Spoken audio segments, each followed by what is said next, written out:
बंदी छोड़ सतगुरु रामपाल जी परमेश्वर जी की जय हो।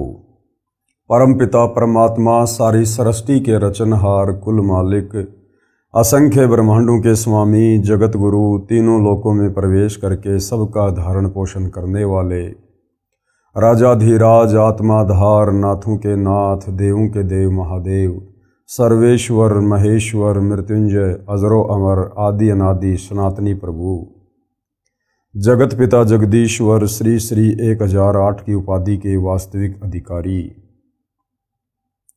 अकाल मूरत शब्द स्वरूपी राम वासुदेव सर्वगतम ब्रह्म परम पूज्य प्रथम पूज्य परम संत परम पुरुष परम धनी परम दयालु सत्य कबीर हक्का कबीर अल्लाहु अकबर बाखबर अल्लाह ताला जगत के तारणहार जगत के मुक्तिदाता जगत के जगन्नाथ हारे के सहारे हिंदुओं के राम मुसलमानों के अल्लाह सिखों के वाहिगुरु ईसाइयों के मसीह दया के सागर दया निधि करुणा के सागर करुणा निधि स्वयंभू परिभू संकट मोचन कष्ट हरण मंगल करण दुख भंजन अविगत कबीर निर्विकार निर्विषम परमात्मा अलय अलेख सतगुरु आदि अनादि सतगुरु असली मर्यादा पुरुषोत्तम असली राम असली कृष्ण असली घनश्याम असली मुरारी राजाओं के राजा महाराजाओं के महाराजा शहंशाहों के शहंशाह सम्राटों के सम्राट भगवानों के भगवान अल्लाहों के अल्लाह प्रभुओं के प्रभु मसीहाओं के मसीह सच्चे वाहिगुरु बाबाओं के बाबा पीरों के पीर सेठों के सेठ जगत सेठ सावड़सा सेठ सर्वगुण संपन्न अनंत कोटि कलाओं के स्वामी अनंत कोटि ब्रह्मांडों के नायक योगियों में महायोगी ध्यानियों में महाध्यानी सिद्धों में परम सिद्ध ज्ञानियों में तत्वज्ञानी ब्रह्म ज्ञानी महाज्ञानी परम ज्ञानी सर्वश्रेष्ठ ज्ञानी विज्ञानी युवा कबीर समर्थ कबीर असमवात अमित ओजा सच्चे रहनुमा करीम अल्लाह सुभान अल्लाह दुनिया के अंतिम पैगंबर 8 सितंबर 1951 से गांव धनाना जिला सोनीपत हरियाणा भारतवर्ष की पावन भूमि पे प्रकट रियल कल्कि भगवान श्री नारायण साकार हरि श्री बाबा साहेब नूर अनंत परमात्मा सच्चे दरवेश सच्चे बाखबर संत शिरोमणि सतगुरु रामपाल जी परमेश्वर जी के चरण कमल में आप और हम सभी भाई बहनों का अनंत कोटि दंडवत प्रणाम।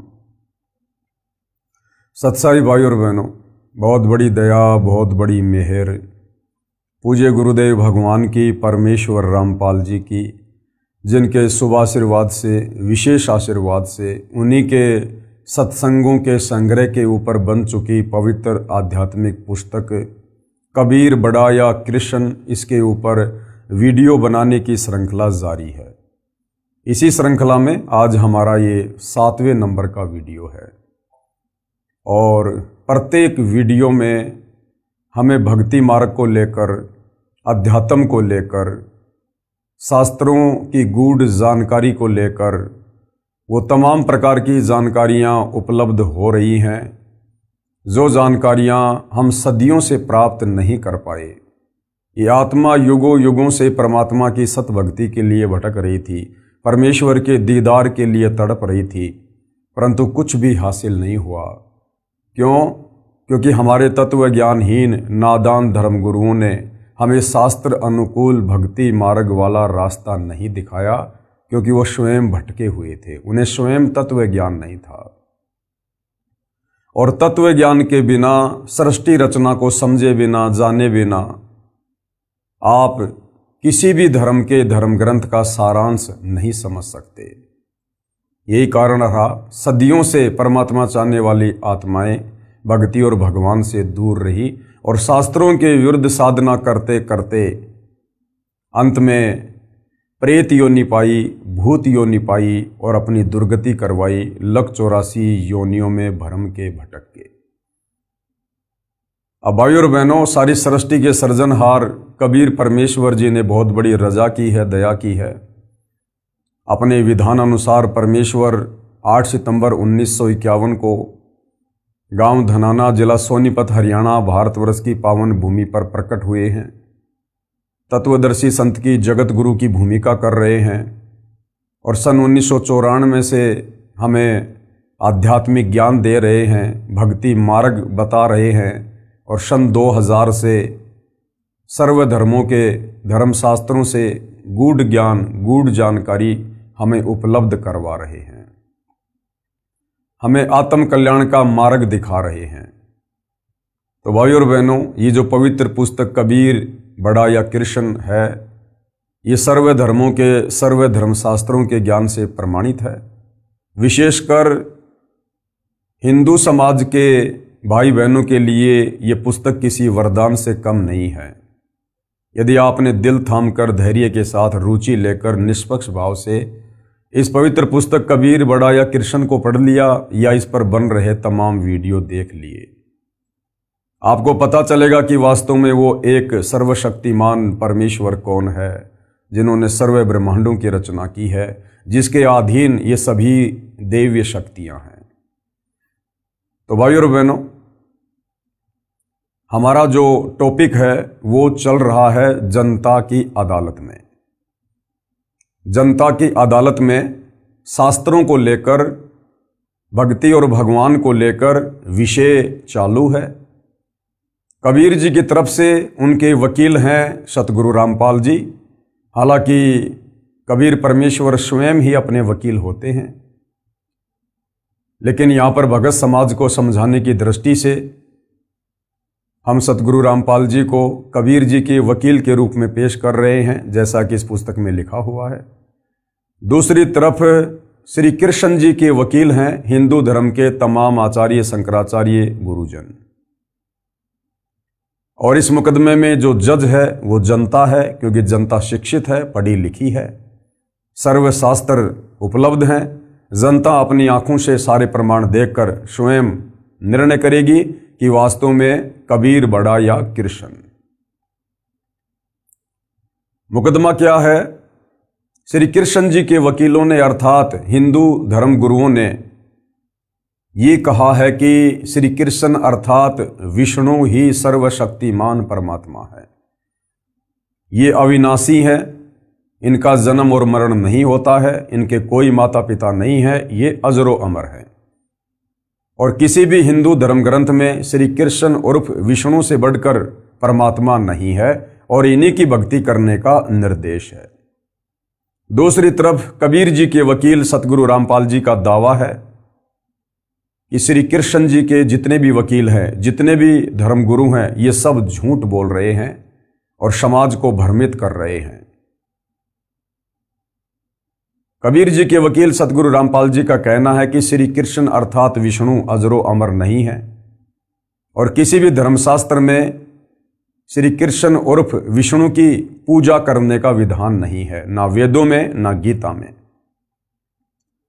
और श्री कृष्ण उर्फ विष्णु के माता पिता हैं।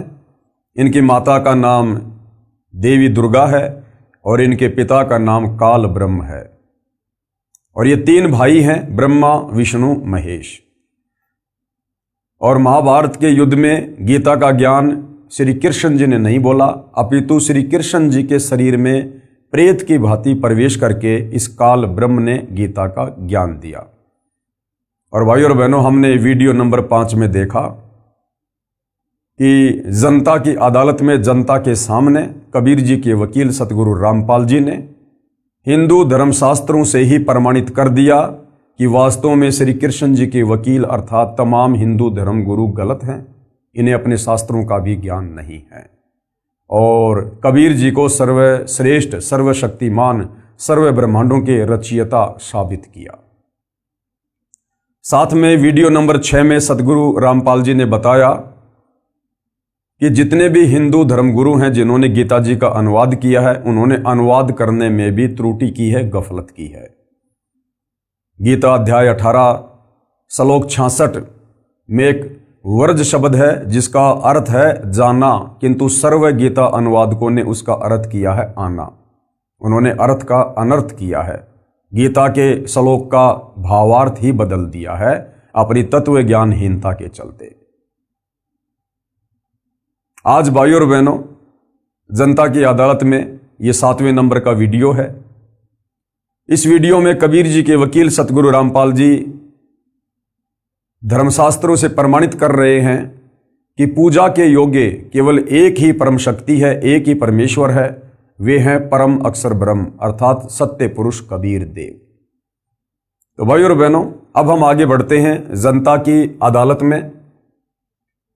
और कबीर जी के वकील सतगुरु रामपाल जी कह रहे हैं कि परम अक्षर ब्रह्म की भक्ति से पूर्ण मोक्ष होगा।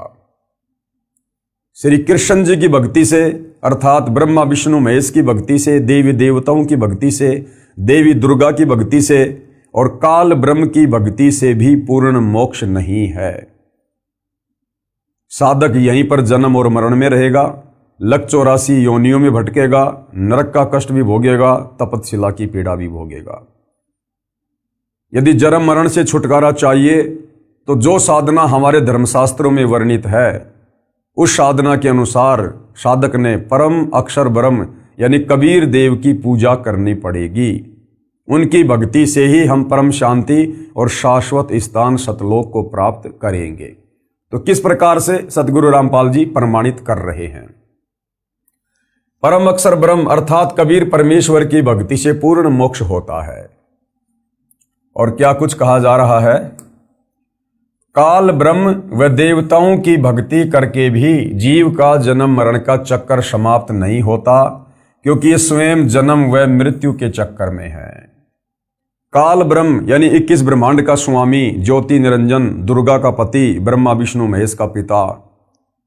इस काल ब्रह्म की भक्ति से, देवी दुर्गा की भक्ति से, अन्य देवताओं की भक्ति से जन्म मरण का कष्ट समाप्त नहीं होगा, क्योंकि ये खुद जन्म और मरण में है।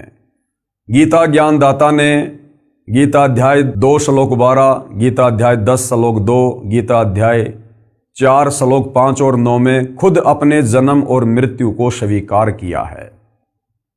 तो इनकी भक्ति करने से साधक का जन्म मरण का चक्कर समाप्त नहीं हो सकता। संत गरीबदास जी ने परमेश्वर कबीर जी से प्राप्त ज्ञान को इस प्रकार बताया है।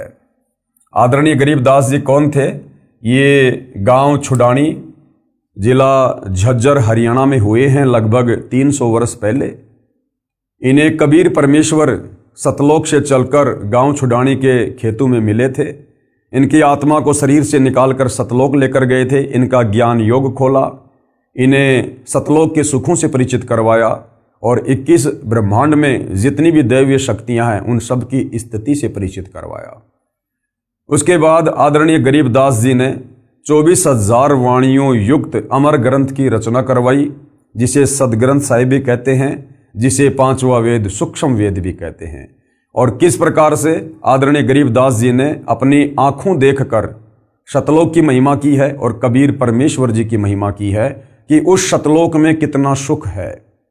और कबीर परमेश्वर की भक्ति से ही पूर्ण मोक्ष होता है। संत गरीबदास जी गांव छुडानी, हरियाणा की अमृतवाणी। तो आदरणीय गरीबदास जी क्या कह रहे हैं? मन तू चल रे सुख के सागर, जहां शब्द सिंधु रत्नागर। अपने ऊपर लेकर कह रहे हैं आप और हमें समझाने के लिए कि ऐ मेरे मन, इस काल के 21 ब्रह्मांड में क्यों धक्के खा रहा है? उस सुख सागर सतलोक में चल, जहां शब्द सिंधु रत्नागर। सिंधु यानी समुद्र, समुद्र में जाने के बाद चारों तरफ जल ही जल दिखाई देता है। इसी प्रकार सतलोक में जाने के बाद वहां केवल सुख ही सुख हैं, दुख का नामो निशान नहीं है। और यहां क्या हो रहा है इस काललोक में? कोटि जन्म तो ये मर्त्या हो गए, कुछ नहीं हाथ लग्या रे। करोड़ों जन्म, अरबों खरबों जन्म हमने यहां पर मनुष्य के प्राप्त कर लिए, देवी देवताओं के प्राप्त कर लिए। मरने के बाद हमारे हाथ में कुछ नहीं रहा, फिर से जन्म मरण में लक 84 योनियों में। और कुकर शुकर खरबया बोरे, लक 84 योनियों में जाकर फिर हम गधे कुत्ते सुअर बने, कौआ हंस बुगारे। फिर कह रहे हैं कोटि जन्म तू राजा के न्या और मिटी न मन की आशा। आदरणीय गरीबदास जी क्या कह रहे हैं? भाई करोड़ों बार तू राजा के जन्म प्राप्त कर चुका है, लेकिन फिर भी तेरी इच्छाओं का अंत नहीं हुआ। करोड़ों बार। अब भाई और बहनों विचार करो, हम कब से सतलोक से बिछुड़कर इस काल के लोक में सजा भोग रहे हैं, कष्ट भोग रहे हैं। आदरणीय गरीबदास जी कह रहे हैं कोटि जन्म तू राजा कीन्या, मिटी न मन की आशा। भाई और बहनों, एक साधारण मनुष्य जन्म हमें उस समय मिलता है जब हम लक 84 योनि का एक चक्कर काट लेते हैं, यानी गधे, कुत्ते, सूअर, पक्षी, सूक्ष्म जीव जंतु, बैक्टीरिया, मक्खी, मच्छर, जल के जीव, यानी लक 84 योनि का एक चक्कर काटने में हमें अरबों खरबों युग लग जाते हैं। उसके बाद हमें बड़ी मुश्किल से एक मनुष्य जन्म मिलता है परमेश्वर के विधान अनुसार। अब भाइयों और बहनों, करोड़ों मनुष्य जन्म जब हमें इस प्रकार से मिल जाते हैं, उसके बाद कहीं जाकर हमें एक उस मनुष्य जन्म में राजा का जन्म मिलता है। तो विचार करो भाइयों और बहनों, करोड़ों मनुष्य जन्म मिलने के बाद जब एक राजा का जन्म मिलता है, और हम कितनी बार हम राजा रह चुके हैं, कोटि जन्म यानी करोड़ों बार हम यहां राजा के जन्म प्राप्त कर चुके हैं। तो सोचिए आम मनुष्य के जन्म हम कितने अरबों खरबों प्राप्त कर चुके हैं, और एक मनुष्य जन्म लक 84 योनि भोगने के बाद तो सोचो भाइयों और बहनों, लक 84 योनियां तो हम इतनी बार भोग चुके हैं, गधे, कुत्ते, सूअर की जिसकी कोई गिनती ही नहीं है। और आज भी हम इसी काल के लोक में हैं। आज हमें गुरुदेव ने केवल मौका दिया है, मौका संभलने का, सुधरने का, अपनी भूल सुधार करने का, वापस सतलोक जाने का, भक्ति करने का। यदि आज हमने जरा सी त्रुटि कर दी, सतगुरु का वचन तोड़ दिया, या सतगुरु को अपने किसी भी कर्म के चलते नाराज कर दिया कि जिन बातन से गुरु दुख पावे उन बातों को दूर भगावे, तो भाइयों और बहनों, हम लक 84 योनि के किनारे खड़े हैं, दहलीज पे खड़े हैं। अभी हम सतलोक में नहीं हैं, काल के 21 ब्रह्मांड में हैं। सावधानी हटी, दुर्घटना घटी। तो ये इतना सारा ज्ञान देने का, ये बड़े बड़े शास्त्र लिखने का, दिन रात गुरुदेव ने जो संघर्ष किया है पिछले 30 वर्षों से, केवल इसलिए कि हम आत्माएं अब वो गलती ना करें जो गलतियां हम युगों युगों से सतगुरु की शरण में आने के बाद भी करते आ रहे हैं, गुरु को मानुष मानकर भक्ति करने वाली। तो अब भाइयों और बहनों, सिर धड़की बाजी है। कोटि जन्म तू राजा की ना मिटी न मन की आशा। परमात्मा कहते हैं भाई करोड़ों बार तू राजा के जन्म प्राप्त कर चुका है, और राजा के जन्म में तो तेरे पास में सारा ठाट बाट होता है, सारा सुख होता है, और उस राजा के जन्म में भी तेरी इच्छाओं का कभी दमन नहीं हुआ, तेरी इच्छाओं का अंत नहीं हुआ। तो नालायक, आज तो तू एक साधारण सा व्यक्ति है, हैंड टू माउथ है, कोई मजदूरी करता है, कोई किसानी करता है, कोई खेती करता है, बड़ी मुश्किल से जीवन यापन करता है। आज तू क्या प्राप्त कर लेगा? क्यों दिन रात माया की दौड़ में आगे से आगे भाग रहा है? अब तुझे सतगुरु मिल गया, अब तो बैठ के भक्ति कर ले। जब तूने राजाओं के जन्म में कोई वो किला नहीं तोड़ा, अब तू इस दारिद्र वाले जीवन में, सामान्य व्यक्ति वाले जीवन में तू कौन सा रावण बन जाएगा, कौन सा तू धनपति बन जाएगा। और ये धनपति, ये भी सतगुरु की भक्ति ही बनाएगी, अन्यथा जो हमारे भाग्य में है हमें केवल वही मिलेगा, चाहे हम कितने पैर क्यों ना पटक लें। तो परमेश्वर हमें समझा रहे हैं प्यार से, प्रेम से, कि भाई अब इस तत्व ज्ञान को समझकर अपनी इच्छाओं का दमन कर, इस काल लोक की भाग दौड़ में मत भाग, दुनिया को देख के मत भाग। उसके पास में बड़ी कोठी, उसके पास में बड़ी कार, उसका बेटा नौकरी लग गया, उसके पास इतने प्लाट, उनको करने दे, अंत में यही छोड़ के जाएंगे।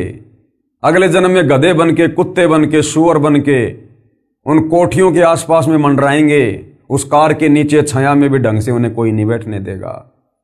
तो तत्व ज्ञान देकर गुरु हमारी बंद बुद्धि के दरवाजे खोलते हैं कि शांत हो जा, धैर्य से काम ले, विवेक से काम ले, इन सुखों की इच्छा तू सतलोक में कर। यहां के तो सुख सारे थोथे हैं, जैसे एक नमक की बोरी और एक खांड की बोरी, दोनों का रंग सेम, दोनों का रंग बिल्कुल सेम, लेकिन नमक कितना खारा होता है और खांड कितनी मीठी होती है। तो ऐसी सृष्टि सतलोक में है, लेकिन वहां सब कुछ नूर से बना हुआ है। वहां की धरती नूर की है, वहां के इंसान नूर के हैं, वहां सर्व सुख हैं, सारी भोग विलास की वस्तुएं हैं। यहां की तरह वहां लड़ाई झगड़ा, राग द्वेष, ईर्ष्या, छल कपट, चोरी जारी, रिश्वत, धक्का मुक्की, धोखाधड़ी ये नहीं है। तो परमेश्वर हमें वहां ले जाना चाहते हैं, ये ज्ञान समझाकर। कोटि जन्म तू राजा की ना मिटी न मन की आशा, और भिक्षुक होकर दर दर हांड्या मिला न निर्गुण रासा। और बहुत सारे जन्मों में तू साधु संत बनकर भगत बनकर तूने परमात्मा प्राप्ति के लिए भी कठिन प्रयत्न किए, लेकिन तुझे वो निर्गुण रासा अर्थात मोक्ष मार्ग नहीं मिला। अब मिला है तो अब तू गफलत कर रहा है, तो फिर भाई कैसे बात बनेगी। फिर क्या कह रहे हैं आदरणीय गरीबदास जी, इंद्र कुबेर ईश की पदवी और ब्रह्मा वरुण धर्मराया, विष्णुनाथ के लोक को जाकर तू बहुर वापस आया। कि हे मन, ये काल जब तू मनुष्य जन्म प्राप्त करता है तो तेरे 3 इंजेक्शन लगवा देता है, रजगुण ब्रह्मा का, सतगुण विष्णु का, तमगुण शंकर का, और तू अपनी तमाम याददाश्त को खो बैठता है कि मैं पूर्व जन्म में क्या था, कहाँ था, मैं राजा भी रह चुका हूं, मैं देवता भी रह चुका हूं, मैं ब्रह्मा विष्णु महेश के पद को भी प्राप्त कर चुका हूं। तो अब हमें सतगुरु याद दिला रहे हैं कि हे मन, तू देवताओं का राजा इंद्र भी रह चुका है, तू धन का देवता कुबेर भी रह चुका है, और ईश की पदवी यानी ब्रह्मा विष्णु महेश के पद भी तू प्राप्त कर चुका है। ब्रह्मा वरुण धर्मराया और विष्णुनाथ के पुर को जाकर और विष्णु भगवान के लोक में जाकर भी तू वापस आ चुका है, बहुर अपूठा आया। यानी तूने इस मनुष्य जन्म में इस पृथ्वी पर भक्ति करके काल की, या कभी सतगुरु आए उनसे उपदेश लेकर टूटी फूटी भक्ति की, बीच में छोड़ दी, उस भक्ति के प्रतिफल में तू ऊपर के लोकों में देवपद भी प्राप्त कर चुका है, लेकिन फिर भी तेरी इच्छाओं का अंत नहीं हुआ, तुझे वो परमात्मा नहीं मिला, तुझे वो भक्ति मार्ग नहीं मिला जो तुझे पूर्ण मोक्ष प्रदान करवा दे, और यदि मिला तो उस पर तू नहीं रुक पाया। तो कहने का मतलब है कि अब तुझे मौका मिला है, अब तुझे परमात्मा ने फिर से सुअवसर दिया है, तेरे ऊपर मेहरबान हुए हैं, अब इस मौके को मत चूक, इस ज्ञान को आधार बना। फिर क्या कह रहे हैं, असंख्य जन्म तो ये मर्त्या होगे, जीवित क्यों ना मरे रे, और 12 मध्य महल मठ बोरे, बहुर ना दे धरे रे। गरीबदास जी कह रहे हैं असंख्य जन्म तो ये मरते होंगे और जीवित क्यों ना मरे रे, कि हर बार तू मनुष्य जन्म प्राप्त करता है, हर बार तेरी मृत्यु होती है, और तेरा जोड़ा जाड़ा धन, तेरा परिवार, तेरी संपत्ति यहीं पर रह जाती है, तू हाय हाय करता हुआ मर जाता है। यहीं पर किसी न किसी धन में, बेटा में, बेटी में, पोता में, पोती में तेरी आस्था रह जाती है, और तू यहीं पर वापस गधा कुत्ता शुअर बनकर घूमता रहता है। अब गरीबदास जी कह रहे हैं भैया तुझे तत्व ज्ञान मिल गया, तुझे सतगुरु मिल गया, अब तू जीवित मरना सीख ले। अब तुझे गुरु ने सतलोक से इस काल लोक की तुलना करके दिखा दी कि ये तो खोकापुर है, खोकापुर, यहां कुछ नहीं है सिवाय कष्टों के, दुखों के, पीड़ाओं के, जन्म और मरण के, लग 84 योनियों के। तो अब तू जीवित मर जा, यानी इस काल लोक की किसी भी वस्तु की डिमांड अपने हृदय में मत रख, अपने सतगुरु से मत कर। और भक्ति करने के लिए इस गंदे लोक में जब तक तेरी श्वास है तब तक जीवित रहने के लिए तुझे जिन जिन वस्तुओं की आवश्यकता होगी, तेरा सतगुरु समय से पहले तेरे सामने लाके खड़ी कर देगा। इसलिए अब तू अपना टारगेट केवल मोक्ष प्राप्ति बना और जीवित मर जा। कोई तुझे गाली दे, कोई तेरे साथ मार पिटाई करे, कोई तेरे ऊपर मुकदमा करे, कोई तुझे गुंडा कहे, भूंडा कहे, सब सहन कर। क्यों? क्योंकि ये तेरा अंतिम मनुष्य जन्म है। और भाइयों और बहनों, आप और हमारे में से यदि किसी को ये पता चल जाए, हमें दिखा दिया जाए भविष्य के दर्पण में कि भैया 24 घंटे बाद कल रात्रि 9 बजे तेरी मृत्यु है, तू संसार छोड़कर जाएगा, और उसको भी बिल्कुल कन्फर्म हो जाए कि हाँ 24 घंटे बाद मेरी मृत्यु है। भाइयों और बहनों, उस व्यक्ति की स्थिति क्या होगी? उसे ना कोई यहां पर अपना मित्र दिखाई देगा, ना यहां उसे अपना कोई दुश्मन दिखाई देगा। पहले चाहे कोई उसका मित्र था, कोई दुश्मन था, लेकिन अब उसको पता चल गया कि 24 घंटे बाद तू संसार में नहीं रहेगा, तेरी मृत्यु है, तुझे सब कुछ छोड़ के जाना पड़ेगा। वो बिल्कुल ऐसा रहेगा उन्मना उन्मना, उदास हो जाएगा, निराश हो जाएगा, ना किसी से बात करने का जी करेगा, ना कुछ अच्छा खाना पीना खाने का जी करेगा। उसे पता है कि 24 घंटे बाद तेरी मृत्यु है। यहां की किसी भी वस्तु में उसकी इच्छा नहीं बनेगी। जैसे बुखार के रोगी को मीठी से मीठी वस्तु भी अच्छी नहीं लगती, इसी प्रकार संत हमें यही बताते हैं, यही समझाते हैं, हमें भविष्य का दर्शन करवाते हैं कि भाई ये काल का लोक है, ये तेरा घर नहीं है। तुम यहां पर सतलोक में अपने पिता से गद्दारी करके, धोखा करके, इस काल के ऊपर आसक्ति करके अपनी गलती से यहां आए हो, कष्ट भोग रहे हो, और अब तुम्हें वापस सतलोक चलना है। असंख्य युगों के बाद अब तेरा दाव लगा है, तुझे तत्वदर्शी संत मिला है। तो कहते हैं जिसको ये बात अच्छे से समझ में आ जाएगी तत्वदर्शी संत की, उसके बाद उसकी आस्था इस काल लोक की वस्तु में ऐसी रह जाएगी। यहां किसी भी वस्तु की वो डिमांड नहीं करेगा, इच्छा नहीं करेगा, वो केवल सतलोक चलने की ही तैयारी करेगा। तो कहते हैं असंग जन्म तोय मरत्या होगे, जीवित क्यों न मरे रे। और द्वादश मध्य महल मठबोरे, यानी 12वां द्वार पार करके जो अक्षर पुरुष का लोक है, उस अक्षर पुरुष के लोक को पार करने का जो द्वार है वो है 12वां द्वार। कहते हैं उसके बाद महल मठबोरे, यानी वो सतलोक है जहां जाने के बाद बहुर ना दे धरे रे। फिर तू कभी शरीर धारण नहीं करेगा ये 5 तत्व वाला, वहां तुझे नूरी शरीर मिलेगा, शब्द से तेरी उत्पत्ति होगी और सदा तू वहां पर ठाट बाट करेगा। फिर आगे क्या समझाया आदरणीय गरीबदास जी ने, दो जग बहिस्त सभी ते देखे राजपाट के रसिया, और 3 लोक से तिरपत नाई ये मन भोगी खसिया। कि हे मन, तू करोड़ों बार मनुष्य जन्म प्राप्त करके मृत्यु के बाद फिर तू नरक में भी गया, बहिस्त यानी स्वर्ग में भी गया, और राजपाट की रसिया, तूने राज्य भी भोगा, और 3 लोक से तिरपत नाई ये मन भोगी खसिया। और यदि तुझे 3 लोकों का राज दे दिया जाए तो भी तत्व ज्ञान के अभाव में तेरी इच्छा पूर्ति नहीं हो सकती है। तुझे और अधिक प्राप्त करने की चाहत बनी रहेगी कि और किसी लोक के ऊपर अपना स्वामित्व कायम करूं। तो परमात्मा कहते हैं यदि इस मन की इच्छाओं को शांत करना है तो तत्वदर्शी संत से उपदेश लेकर भक्ति कर। सुमरण से, भक्ति से, दान धर्म से इन इच्छाओं का अंत होगा, और ये अंत हुए बिना हम सतलोक नहीं जा सकते, वहां के सुख नहीं भोग सकते। जब तक हम काल लोक के सुखों को नहीं त्यागेंगे हृदय से, दिल से, तब तक हम सतलोक के वास्तविक सुखों को प्राप्त करने के अधिकारी नहीं बनेंगे। फिर क्या कहा, सतगुरु मिले तो इच्छा मेटे, पद मिल पदय समाना, चल हंसा उस लोक पठाऊं जो आदि अमर अस्ताना। ये इच्छाएं कैसे समाप्त होंगी? सतगुरु मिले तो इच्छा मेटे। सतगुरु हमें तत्व ज्ञान देगा, हमें काल लोक से सतलोक की तुलना करके दिखाएगा, यहां के दुखों से परिचित करवाएगा, सतलोक के सुखों से अवगत करवाएगा। जो जो महापुरुष सतलोक में जाकर आए हैं हमें उनकी जीवनी से परिचित करवाएगा, और तत्व ज्ञान सुनकर सतगुरु के द्वारा दी गई भक्ति करके, भक्ति की शक्ति से और ज्ञान से इस काल लोक से हमारी इच्छाएं हटेंगी, सतलोक में हमारी सुरती लगेगी। तो सतगुरु मिलेगा तो काल लोक की इच्छाओं से हमारे मन को हटाएगा, और पद मिल पदय समाना, और सतगुरु हमें जो भक्ति की जो वो पद्धति देगा, वे ऑफ वर्शिप बताएगा।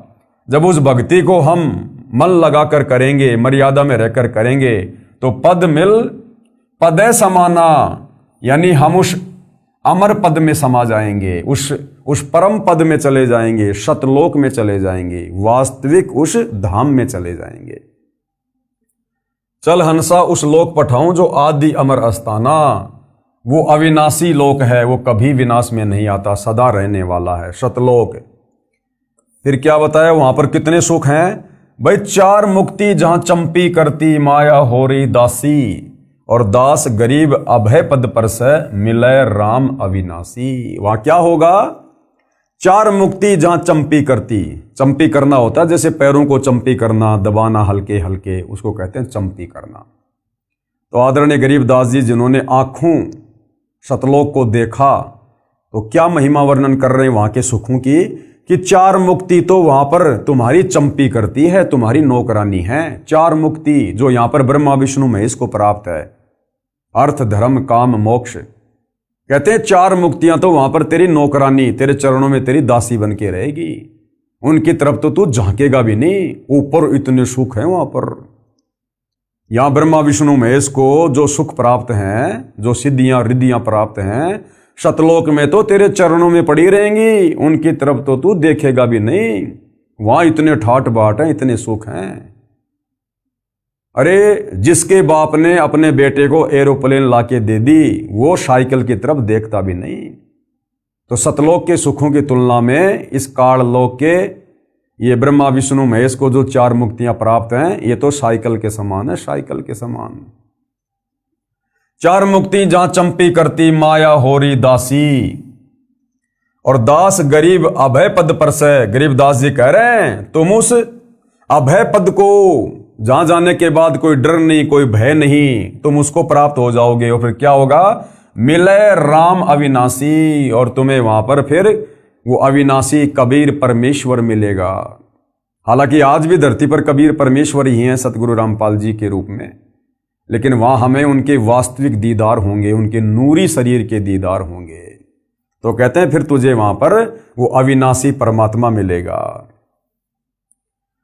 सूक्ष्म वेद की वाणी का सरलार्थ है, आत्मा अपने साथी मन को अमर लोक के सुख तथा इस काल ब्रह्म के लोक के दुख को बताकर सुख के सागर रूपी अमर लोक यानी सतलोक में चलने के लिए प्रेरित कर रही है। काल ब्रह्म के लोक यानी किस ब्रह्मांडों में रहने वाले प्राणी को क्या क्या कष्ट होते हैं, पहले ये जानकारी बताई है और कहा है कि काल ब्रह्म के लोक का अटल विधान है कि जो जन्मता है उसकी मृत्यु निश्चित है, और जो मर जाता है उसका जन्म निश्चित है। कोटि जन्म तो ही मरते होंगे, जीवित क्यों न मरे रे। इसका प्रमाण गीता जी में देखिएगा। और ये सारी बातें भाई और बहनों भूल मत जाना। जनता की कोर्ट में कबीर परमेश्वर जी के वकील सतगुरु रामपाल जी इन शास्त्रों का हवाला देकर, 5वें वेद सूक्ष्म वेद की वाणियों का हवाला देकर श्री कृष्ण जी के वकीलों के सामने सबको बता रहे हैं, सबको दिखा रहे हैं कि परम अक्षर ब्रह्म यानी कबीर देव की भक्ति से पूर्ण मोक्ष होता है, और सतलोक में ही असल में वास्तव में सुख है। श्रीमद् भगवद गीता अध्याय 2 श्लोक 22 में इस प्रकार कहा है। क्या कहा है? कि जैसे मनुष्य पुराने वस्त्रों को त्याग कर दूसरे नए वस्त्र ग्रहण करता है, वैसे ही जीव आत्मा पुराने शरीर को त्याग कर दूसरे नए शरीरों को प्राप्त करता है। गीता अध्याय 2 श्लोक 27 में क्या कहा है? क्योंकि जन्मे हुए की मृत्यु निश्चित है, यानी इस काल के लोक में जो जन्म लेता है उसकी मृत्यु निश्चित है, और मरे हुए का जन्म निश्चित है, और जो मर गया उसके बाद किसी अन्य योनि में, चाहे गधा, कुत्ता, सुअर, देवता या मनुष्य, फिर उसका जन्म निश्चित है। अर्थात जन्म और मरण 21 ब्रह्मांड का अटल नियम है। इसलिए बिना उपाय वाले विषय में तू शोक करने के योग्य नहीं है। इसलिए कह रहा कि अगर तेरे पास में सतलोक वाली भक्ति नहीं है, अगर तेरे पास में मोक्ष प्राप्ति वाला मार्ग नहीं है, तो अर्जुन दुख करने की कोई आवश्यकता नहीं है। चाहे कितना दुखी हो ले, कितना शोक कर ले, तू रहेगा यही जन्म और मरण में, जब तक तेरे पास में विकल्प नहीं है शास्त्र अनुकूल साधना का। श्रीमद् भगवद गीता शास्त्र से स्पष्ट हुआ कि काल ब्रह्म के लोक का अटल नियम है कि जन्म तथा मृत्यु सदा बने रहेंगे। जैसे गीता अध्याय 2 श्लोक 12 में भी कहा है कि हे अर्जुन, तू और मैं यानी गीता ज्ञानदाता तथा ये सर्व राजा लोग पहले भी जन्मे, ये आगे भी जन्मेंगे। यानी गीता ज्ञानदाता हिंदू भाइयों के अनुसार उनका श्री कृष्ण उर्फ विष्णु, और रियल में ये ब्रह्म, काल ब्रह्म कह रहा है कि यहां तो भाई तेरी भी जन्म और मृत्यु है अर्जुन, मेरी भी जन्म और मृत्यु है। और ये जितने भी राजा लोग जो महाभारत के युद्ध में खड़े हैं, ये पहले भी थे, यानी पहले भी इनका जन्म हुआ था, आज भी ये यहां पर खड़े हैं, और आगे भी इनका जन्म होगा। यानी किस ब्रह्मांड में जन्म और मृत्यु निश्चित है, यहां के भगवान की भी और उसके भक्तों की भी। गीता अध्याय 4 श्लोक 5 में गीता ज्ञानदाता ने कहा है कि हे अर्जुन, तेरे और मेरे बहुत जन्म हो चुके हैं, तू उन सब को नहीं जानता, मैं जानता हूं। गीता ज्ञानदाता कौन? काल ब्रह्म। गीता का ज्ञान देते समय अर्जुन को कह रहा है अपनी जन्म और मृत्यु के बारे में। गीता अध्याय 4 श्लोक 5 में गीता ज्ञानदाता ने कहा है। अब गीता ज्ञानदाता चाहे श्री कृष्ण जी को समझो चाहे काल ब्रह्म को समझो, क्या कह रहा है कि हे अर्जुन, तेरे और मेरे बहुत जन्म हो चुके हैं, उन सबको तू नहीं जानता, मैं जानता हूं। अर्थात गीता ज्ञान देने वाला भगवान भी जन्म और मरण में है। जब गीता का ज्ञान देने वाला हिंदुओं का सर्वश्रेष्ठ भगवान कृष्ण और विष्णु ही जन्म और मरण में है, तो भला फिर इनकी पूजा करके, इनकी भक्ति करके आप और हमारा जन्म मरण का कष्ट कैसे समाप्त हो सकता है? और यदि मनुष्य जन्म प्राप्त करके जन्म मरण का कष्ट समाप्त नहीं हुआ तो फिर हमारा मोक्ष कैसे होगा? फिर गीता अध्याय 10 श्लोक 2 में गीता ज्ञानदाता ने यह भी स्पष्ट किया है कि मेरी उत्पत्ति को न तो ऋषिजन जानते हैं न देवता जानते हैं, क्योंकि ये सब मेरे से उत्पन्न हैं। अब बाप की उत्पत्ति को, बाप के जन्म को, बाप की डेट ऑफ बर्थ को बेटा या बेटी नहीं बता सकते, वो तो दादा बताता है, दादा। तो कबीर परमेश्वर जी ने समय समय पर इस पृथ्वी पर आकर अपनी कबीर वाणी में, अमृत वाणी में ये सारा रहस्य उजागर किया है, जो आज पुनः धरती पर प्रकट होकर सतगुरु रामपाल जी के रूप में इन धर्मशास्त्रों को खोल खोल कर हमें बता रहे हैं। तो भाई और बहनों, विश्वास हो जाना चाहिए, ये जनता की कोर्ट में मामला चल रहा है और आपको अध्याय और श्लोक बता बता के, शास्त्रों का हवाला दे दे के समझाया जा रहा है। अब भी यदि हमारी आंख नहीं खुलती है हिंदू समाज की, तो धिक्कार है फिर ये मनुष्य जन्म प्राप्त। इसलिए गीता अध्याय 8 श्लोक 15 में कहा है, माम उपेते पुनर्जन्म दुखालयम आशश्वतम न आपनुवंती महात्मान संसिद्धिम परमाम गता। क्या कह रहा है? अनुवाद, गीता ज्ञानदाता ने कहा है कि माम यानी मुझे प्राप्त होकर तो दुखों के घर व नाशवान संसार में पुनर्जन्म है, कि मुझ काल ब्रह्म की अगर तुम भक्ति करोगे, जो चारों वेद और गीता में है, केवल मेरा एक ओम मंत्र है, अगर मेरी भक्ति करोगे, जो 21 ब्रह्मांड का स्वामी है, ब्रह्मा विष्णु महेश का पिता है, तो कह रहा कि यहीं पर काल लोक में, इस दुखालय में, दुख के घर में यूं ही जन्म और मृत्यु में कष्ट भोगते रहोगे। गीता ज्ञानदाता ने कहा है कि मुझे प्राप्त होकर तो दुखों के घर व नाशवान संसार में पुनर्जन्म है। महात्मा जन जो परम सिद्धि को प्राप्त हो गए हैं, पुनर्जन्म को प्राप्त नहीं होते। अब परम सिद्धि को प्राप्त कौन होगा? जो तत्वदर्शी संत की शरण में आ जाएगा। विशेष पाठक जनों से निवेदन है कि मुझ लेखक सतगुरु रामपाल जी से पहले सभी अनुवादकों ने, यानी गीता जी के अनुवादकर्ताओं ने, इस श्लोक का गलत अनुवाद किया है, क्योंकि तत्व ज्ञान तो इनको था नहीं, और तत्व ज्ञान के बिना आप किसी भी धर्मशास्त्र का यथार्थ अनुवाद नहीं कर सकते, क्योंकि पवित्र गीता जी तो वैसे भी चारों वेदों का सार है, ये तो कोड वर्ड में है। गीता ज्ञानदाता ने कहा है कि मुझे प्राप्त होकर पुनर्जन्म को प्राप्त नहीं होते। ऐसा नहीं कहा उसने कि मुझे प्राप्त होकर अर्जुन फिर तुम पुनर्जन्म को प्राप्त नहीं होगे। ये तो खुद ही जन्म और मरण में है, फिर इसकी भक्ति करके हम भला पुनर्जन्म में क्यों नहीं आएंगे? विचार करें, पहले लिखे अनेकों गीता के श्लोकों में आप जी ने पढ़ा कि गीता ज्ञानदाता ने स्वयं कहा है कि मेरे तथा तेरे अनेकों जन्म हो चुके हैं। गीता अध्याय 2 श्लोक 12, गीता अध्याय 10 श्लोक 2, गीता अध्याय 4 श्लोक 5 और 9 में खुद गीता ज्ञानदाता अपनी जन्म और मृत्यु स्वीकार कर रहा है। जब ये पहले के श्लोकों में अपनी जन्म और मृत्यु स्वीकार कर रहा है, तो फिर आगे भला इस श्लोक में ये कैसे कह सकता है कि मुझे प्राप्त होकर फिर पुनर्जन्म नहीं होता? फिर भी इस श्लोक का ये अर्थ करना कि मुझे प्राप्त महात्मा का पुनर्जन्म नहीं होता, गीता की यथार्थता के साथ खिलवाड़ करना तथा अर्थों का अनर्थ करना मात्र है। परमात्मा के दोषी बने हैं, परमात्मा के दोषी, भगत समाज को भ्रमित करके, शास्त्रों का यथार्थ अनुवाद ना करके। सूक्ष्म वेद की अमृतवाणी का भावार्थ है, वाणी का सरलार्थ। आत्मा और मन को पात्र बनाकर संत गरीबदास जी ने संसार के मानव को समझाया है। कहा है कि ये संसार दुखों का घर है, इससे भिन्न एक और संसार है, सतलोक, जहां कोई दुख नहीं है, वह शाश्वत स्थान है, अर्थात सनातन परम धाम यानी सतलोक जो कभी नष्ट नहीं होता, वह सुख सागर है। तथा वहां का प्रभु अविनाशी परमेश्वर भी सुखदायी है, जो उस सुख सागर में निवास करता है। सुख सागर अर्थात अमरलोक की संक्षिप्त परिभाषा बताई है। यानी सतलोक में क्या है, कितने सुख हैं वहां पर। शंखों लहर मेहर की उपजय, कहर नहीं जा कोई, दास गरीब अचल अविनाशी, सुख का सागर सोई। शंखों लहर मेहर की उपजय, शंखों यानी गिनती नहीं, इतना वहां पर सुख है, सुख की लहर है वहां पर।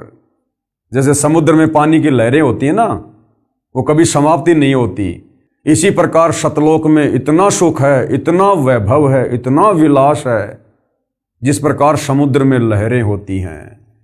शंखों लहर मेहर की उपजय, कहर नहीं जा कोई, और दास गरीब अचल अविनाशी, सुख का सागर सोई। वास्तव में वो सतलोक ही स्थायी स्थान है और सुख का सागर है, उसके अलावा और कोई सुख का सागर है ही नहीं। अक्षर पुरुष के 7 संग ब्रह्मांडों में और काल के 21 ब्रह्मांडों में सुख नाम की चीज नहीं, केवल नाम है सुख, लेकिन वस्तु यहां सुखदायक नहीं है। भावार्थ, जिस समय मैं अकेला होता हूं, यानी पूज्य गुरुदेव भगवान अपने ऊपर उदाहरण पेश कर रहे हैं। हालांकि ये तो परमेश्वर हैं, परमात्मा है, सुख के सागर हैं, इनका तो सबके प्रति समदृष्टि भाव रहता है। इनमें राग द्वेष ईर्ष्या किसी भी प्रकार का कोई रजोगुण तमोगुण सतोगुण कुछ भी नहीं होता है, ये निर्मोही परमात्मा है। लेकिन आप और हमें भक्ति मार्ग को समझाने के लिए अपने ऊपर उदाहरण पेश कर रहे हैं। जिस समय मैं अकेला होता हूं तो कभी कभी ऐसी हिलोर अंदर से उठती है, उस समय सब अपने से लगते हैं। चाहे किसी ने मुझे कितना ही कष्ट दे रखा हो, उसके प्रति द्वेष भावना नहीं रहती, सब पर दया भाव बन जाता है। ये स्थिति कुछ मिनट ही रहती है, उसको मेहर की लहर कहा जाता है। सतलोक अर्थात सनातन परम धाम में जाने के पश्चात प्रत्येक प्राणी को इतना आनंद आता है, वहां पर ऐसी असंख्यों लहरें आत्मा में उठती रहती है, क्योंकि वहां कोई राग द्वेष नहीं है, कोई लड़ाई झगड़ा नहीं, कोई मन मुटाव नहीं, किसी चीज का वहां पर कोई अभाव नहीं। भाई मन में राग द्वेष ऊंच नीच का भाव तो उस समय आएगा जब कोई गरीब होगा, कोई अमीर होगा, और उन अमीरों के सुखों को देखकर वो गरीब आदमी ना जाने अपने मन में क्या क्या सोचेगा। तो ये ऊंच नीच का भाव, राग द्वेष का भाव उस समय उत्पन्न होता है जहां पर समानता नहीं होती है। तो सतलोक में तो कबीर परमेश्वर जी ने सबको एक जैसा सुख दे रखा है, सबको एक जैसी वस्तुएं उपलब्ध करवा रखी हैं, किसी के घर में किसी प्रकार की कोई कमी नहीं है।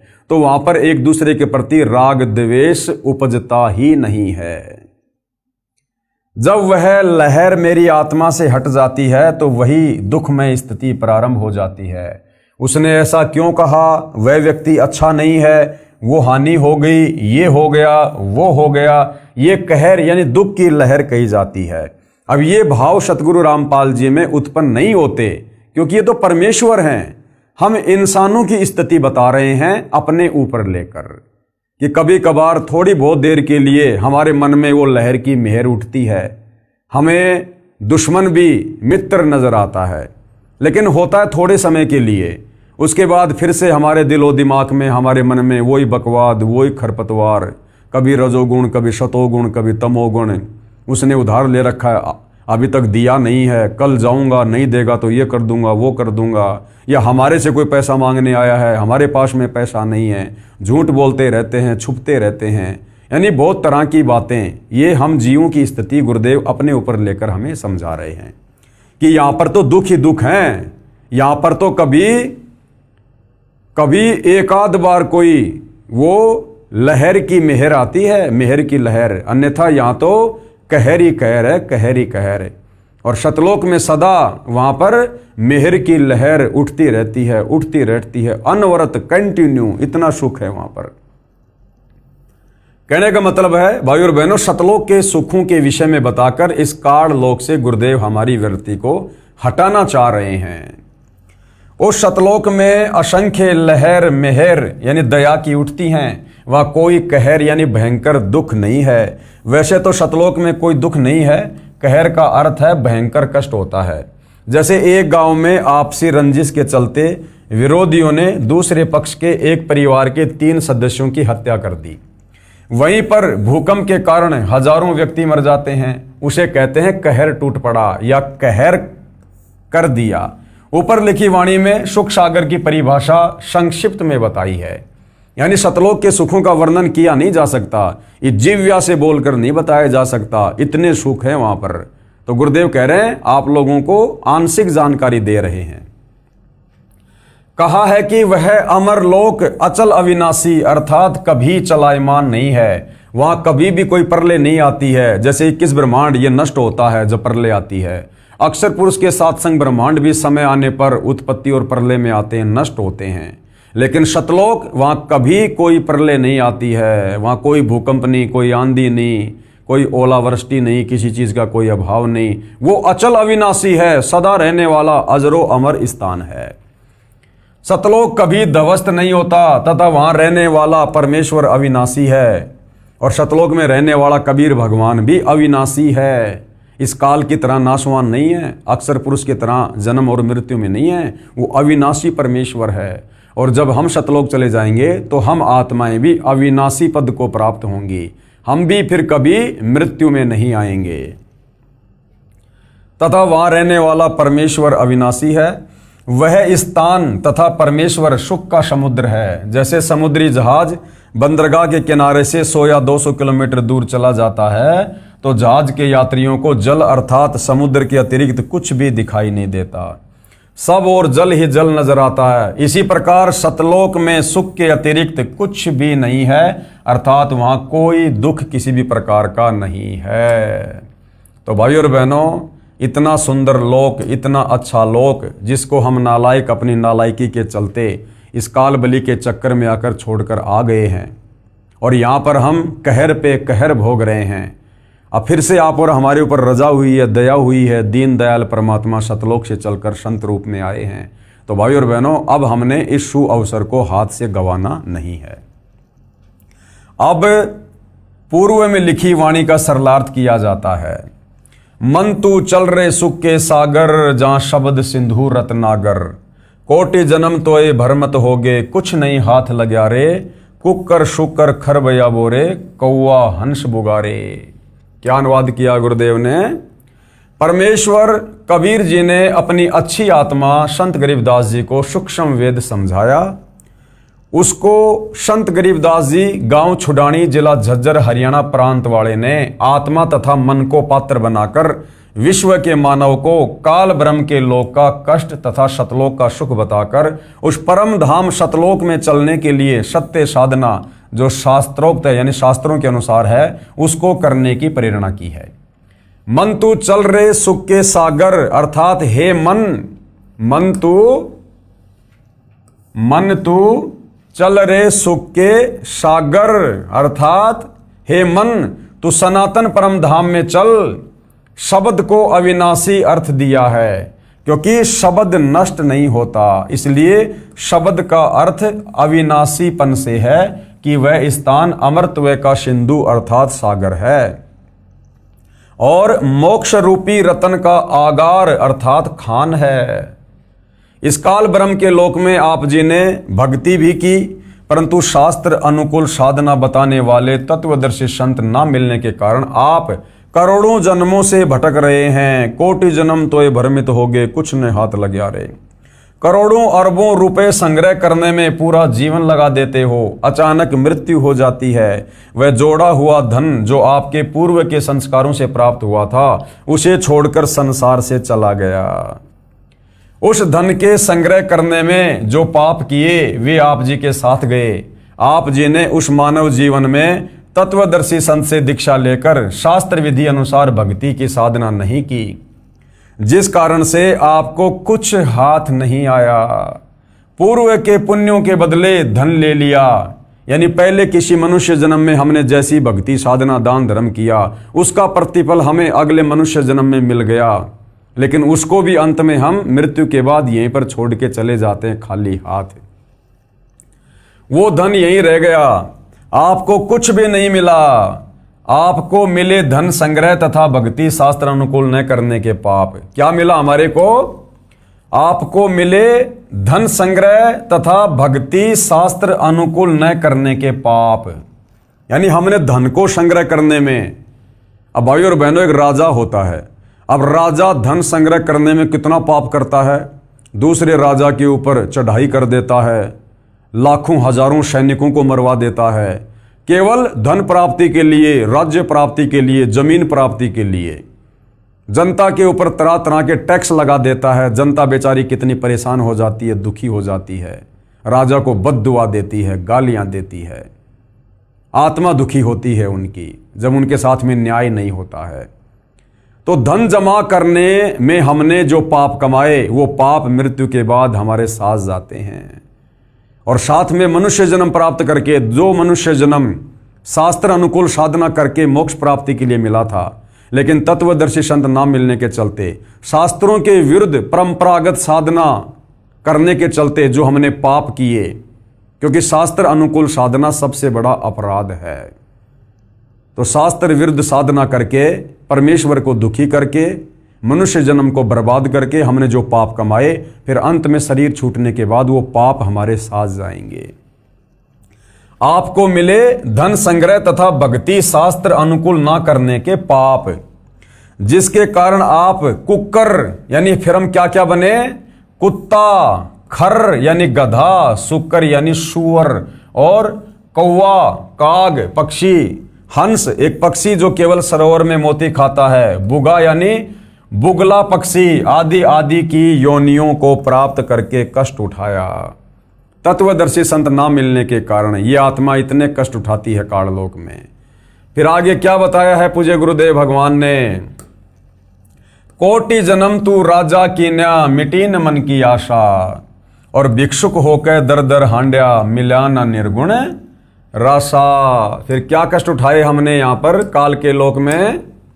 सरलार्थ, हे मानव, आप जी ने काल ब्रह्म की कठिन से कठिन साधना की, वेदों को पढ़ा, वेदों को पढ़ के हमने निष्कर्ष निकाल लिया कि ये जो ओम नाम है ये ब्रह्म का है, यही परमात्मा, यही परमेश्वर है। था वो काल, उसकी प्राप्ति के लिए, मोक्ष के लिए ना जाने हमने कैसी कैसी कठिन साधनाएं की। घर छोड़ दिया, संपत्ति छोड़ दी, तत्व ज्ञान के अभाव में जंगलों में चले गए, गुफाओं में चले गए। हमने अपने शरीर की भी परवाह नहीं की, अपने शरीर को हमने एक जगह बैठकर तप करके नष्ट कर दिया, हमने उसको गला दिया, मिट्टी बन गया हमारा शरीर। भाई और बहनों, ये बातें बिल्कुल सत्य हैं, ये गलत नहीं हैं, लेकिन उसके बावजूद भी हमें परमात्मा नहीं मिला, क्योंकि हमारा भक्ति का मार्ग सही नहीं था, शास्त्रों के अनुसार नहीं था। हमें कोई तत्वदर्शी संत नहीं मिला, जिस कारण से हमने अपने शरीर की भी परवाह नहीं की, शरीर भी हमने गला दिए, नष्ट कर दिए कि हमें मोक्ष मिल जाए, हमें भगवान मिल जाए, हमारा जन्म मरण से छुटकारा हो जाए। ऐसी ऐसी कठिन साधनाएं, घोर साधनाएं आप और हमने युगों युगों की है, असंख्यों बार की है। आप जो एक छोटा सा वीडियो दिखाता हूं वर्तमान का।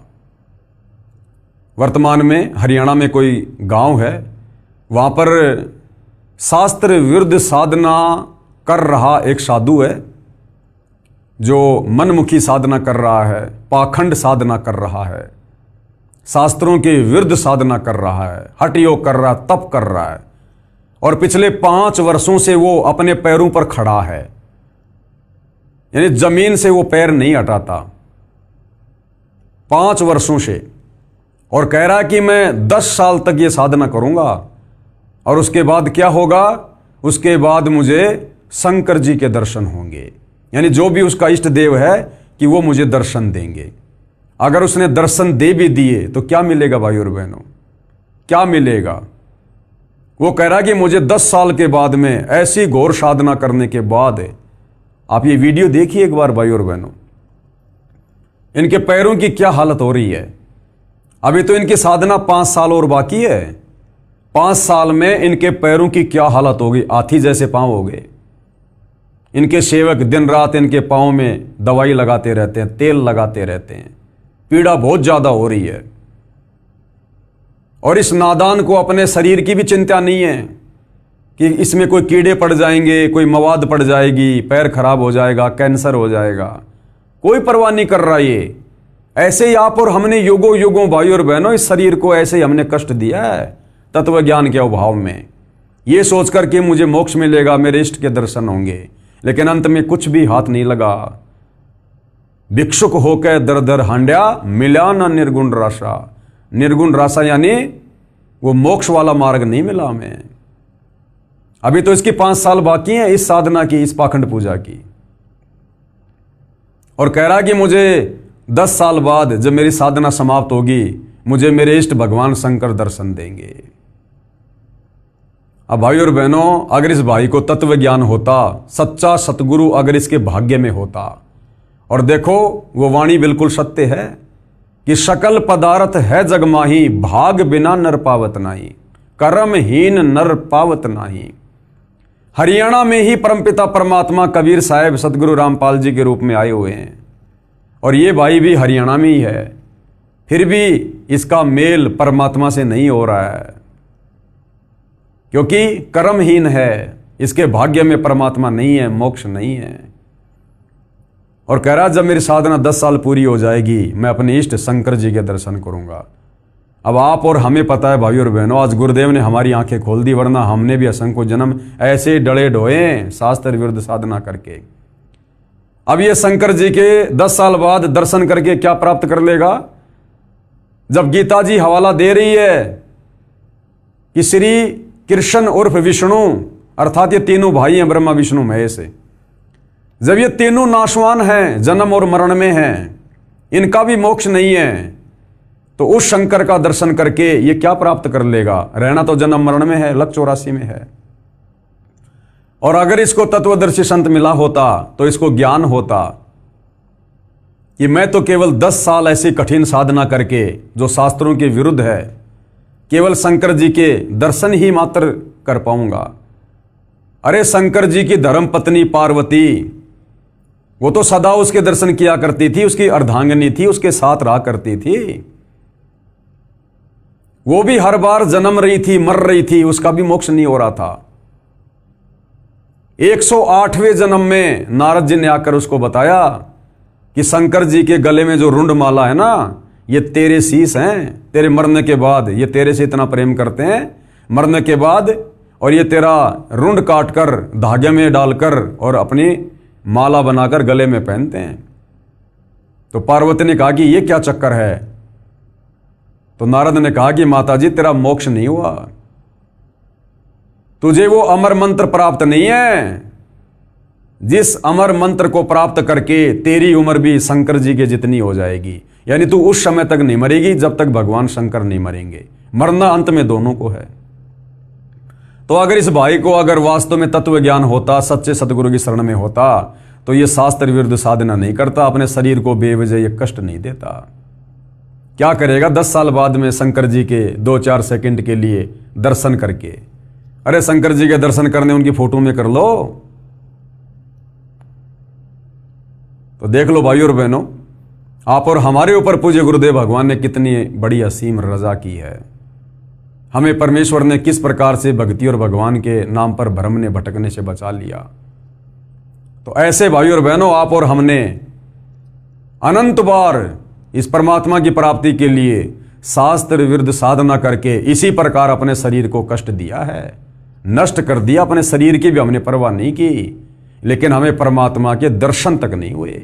और आज साक्षात वो परमात्मा सशरीर धरती पर प्रकट है।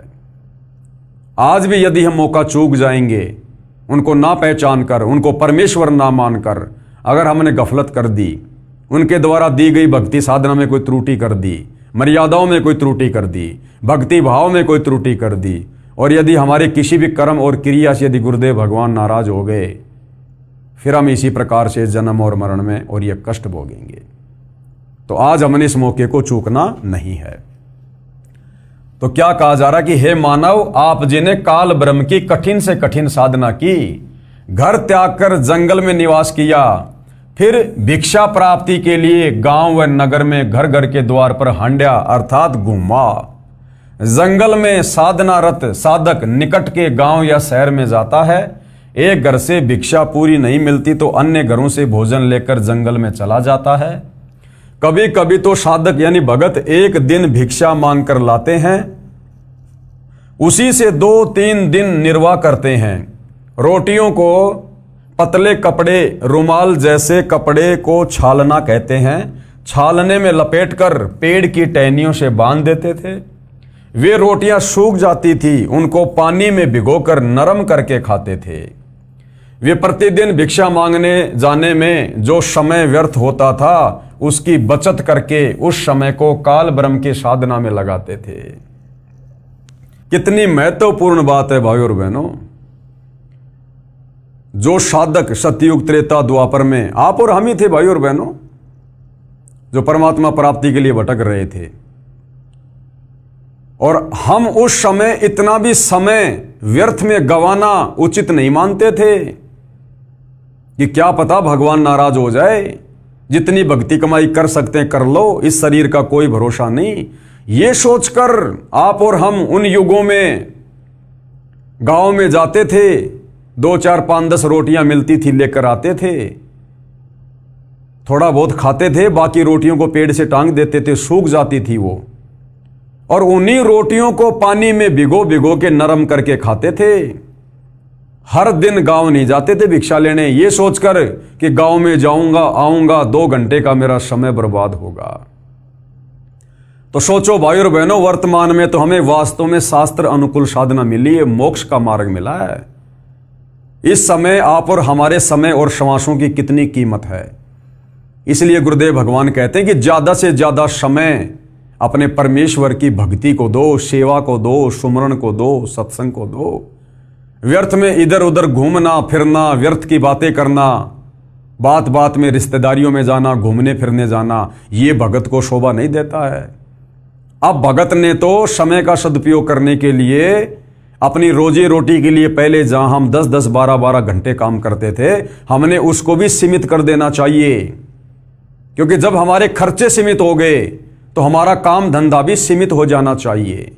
और अब तो हम सतगुरु की शरण में हैं, जिस भगवान ने हमारे को करने के लिए भजन दिया है और खाने के लिए भोजन भी देगा, भूखा नहीं रखेगा। तो अब आप और हमारे समय और श्वासों की कितनी कीमत है, ये हमें समझ में आ जानी चाहिए। छालने में लपेटकर वृक्ष की टहनियों से बांध देते थे। वे रोटियां सूख जाती हैं, उनको पानी में भिगोकर नरम करके खाते थे। वे प्रतिदिन भिक्षा मांगने जाने में जो समय व्यर्थ होता था, उसकी बचत करके उस समय को काल ब्रह्म की साधना में लगाते थे। भावार्थ है कि जन्म मरण से छुटकारा पाने के लिए अर्थात पूर्ण मोक्ष प्राप्ति के लिए वेदों में वर्णित विधि तथा लोक वेद से घोर तप करते थे। उनको तत्वदर्शी संत न मिलने के कारण निर्गुण राशा अर्थात गुप्त ज्ञान, जिसे तत्व ज्ञान कहते हैं, जो आज आप और हमें प्राप्त है, वह नहीं मिला। क्योंकि यजुर्वेद अध्याय 40 मंत्र 10 में तथा चारों वेदों का सारांश रूप श्रीमद् भगवत गीता अध्याय 4 श्लोक 32 तथा 34 में कहा है कि जो यज्ञों अर्थात धार्मिक अनुष्ठानों का विस्तृत ज्ञान स्वयं सच्चिदानंद घन ब्रह्म अर्थात कबीर परमेश्वर अर्थात परम अक्षर ब्रह्म अपने मुख कमल से बोलकर सुनाता है, वह तत्व ज्ञान अर्थात सूक्ष्म वेद है। गीता ज्ञानदाता ब्रह्म ने कहा है कि उस तत्व ज्ञान को जिस तत्व ज्ञान को कबीर परमात्मा स्वयं धरती पर प्रकट होकर अपने मुख कमल से कबीर वाणी द्वारा बोलता है, तू तत्व ज्ञानियों के पास जाकर समझ। गीता ज्ञानदाता कहता कि अर्जुन, वो ज्ञान मेरे पास भी नहीं है, वो पूर्ण मोक्ष वाला ज्ञान, वो तत्व ज्ञान, वो मेरे पास में भी नहीं है। उस ज्ञान को, जिस ज्ञान को परमात्मा सतलोक से चलकर धरती पर प्रकट होकर अपने मुख कमल से बोलता है, चारों युगों में कबीर परमात्मा जी आते हैं। सतयुग में सतसुकृत ऋषि के नाम से इसी प्रकार से अपनी वाणी द्वारा ज्ञान बोलते हैं, तत्व ज्ञान का प्रचार करते हैं। त्रेता युग में मुनिंद्र ऋषि के नाम से, द्वापर में करुणामय ऋषि के नाम से और कलयुग में कबीर नाम से आए और अपने तत्व ज्ञान को अपनी कबीर वाणी द्वारा बोला, साधु संतों ने लिपिबद्ध किया। कह रहे उस ज्ञान को जो तत्व ज्ञान है उसको तू तत्व ज्ञानियों के पास जाकर समझ, यानी किसी तत्वदर्शी संत के पास जाकर समझ। तू तत्व ज्ञानियों के पास जाकर समझ, उनको दंडवत प्रणाम करने से, नम्रता पूर्वक प्रश्न करने से वे परमात्म तत्व को भली भांति जानने वाले तत्वदर्शी संत तुझे तत्व ज्ञान का उपदेश करेंगे। और वो तत्व ज्ञान भाई और बहनों वर्तमान में कितना सुलभ हो गया, क्योंकि ये भक्ति युग है। परमात्मा ने भंडार खोल दिया। ये पवित्र पुस्तक कृष्ण बड़ा या कबीर, इसमें वही तत्व ज्ञान आप भाई बहनों को बताया जा रहा है जो तत्व ज्ञान परमात्मा चारों युगों में आकर देते हैं। जो तत्व ज्ञान अब सतगुरु रामपाल जी के रूप में वही कबीर परमात्मा सर्व परमात्मा चाहने वाली आत्माओं को मुफ्त में, फ्री में, निःशुल्क दे रहे हैं। तुझे तत्व ज्ञान का उपदेश करेंगे। इससे सिद्ध हुआ कि तत्व ज्ञान ना वेदों में है। अगर वेदों में तत्व ज्ञान होता तो गीता जी में होता, क्योंकि गीता जी चारों वेदों का सार है। और गीता जी में तत्व ज्ञान होता तो गीता ज्ञानदाता के पास होता। लेकिन गीता ज्ञानदाता कह रहा भैया मेरे पास भी वो तत्व ज्ञान नहीं है, वो तो तत्वदर्शी संत के पास मिलेगा। तो आज इस पृथ्वी पर वो तत्व ज्ञान, वो मोक्ष का पूर्ण मार्ग केवल सतगुरु रामपाल जी के पास है। इससे सिद्ध हुआ कि तत्व ज्ञान ना तो वेदों में है और ना ही गीता में है। यदि होता तो एक अध्याय और बोल देता, कह देता कि तत्व ज्ञान उस अध्याय में पढ़ लो। संत गरीबदास जी ने मन के बहाने मानव शरीरधारी प्राणियों को समझाया है कि वह निर्गुण राशा अर्थात तत्व ज्ञान ना मिलने के कारण काल ब्रह्म की साधना करके आप जी करोड़ों जन्मों में राजा बने। कोटि जन्म तू राजा की न्या, मिटी न मन की आशा। फिर भी मन की इच्छा समाप्त नहीं हुई, क्योंकि राजा सोचता है कि स्वर्ग में सुख है, यहां राज में कोई सुख चैन नहीं है, शांति नहीं है। निर्गुण राशा का क्या भावार्थ है, क्या बता रहे हैं पूज्य गुरुदेव भगवान। निर्गुण का अर्थ है कि वह वस्तु तो है परंतु उसका लाभ नहीं मिल रहा। यानी वस्तु तो है लेकिन उसका लाभ नहीं मिल रहा, उसको कहते हैं निर्गुण। जैसे आसमान में बादल हैं, हमें दिखाई दे रहे हैं, यदि बादल से बरसात नहीं हो रही है तो हमें उसका कोई लाभ नहीं है। जैसे आम का बीज है, उस आम के बीज में आम है हमें पता है, लेकिन उस बीज को खाने से आम का स्वाद नहीं आएगा, उसकी विधि है। अर्थात इसी प्रकार भगवान सर्वत्र है, लेकिन भगवान को प्राप्त करने की, उसके लोक को प्राप्त करने की एक विधि, एक साधना है, वो तत्वदर्शी संत ही बताता है। निर्गुण राशा का भावार्थ, निर्गुण का अर्थ है कि वह वस्तु तो है परंतु उसका लाभ नहीं मिल रहा। वृक्ष के बीज में फल तथा वृक्ष निर्गुण रूप में है, यानी बीज के अंदर फल भी है और पेड़ भी है। उस बीज को मिट्टी में बीज कर सिंचाई करके वह सरगुण वस्तु वृक्ष को फल प्राप्त की जाती है। ये ज्ञान ना होने से आम के फल व छाया से वंचित रह जाते हैं। राशा का मतलब होता झंझट अर्थात उलझा हुआ कार्य। सूक्ष्म वेद में परमेश्वर कबीर जी ने कहा है कि नो मन सूत उलझिया ऋषि रहे झकमार, सतगुरु ऐसा सुलझा दे उलझे न दूजी बार। 9 मन यानी 360 किलोग्राम, सूत यानी कच्चा धागा। कबीर 9 मन सूत उलझिया ऋषि रहे झकमार, सतगुरु ऐसा सुलझा दे उलझे न दूजी बार।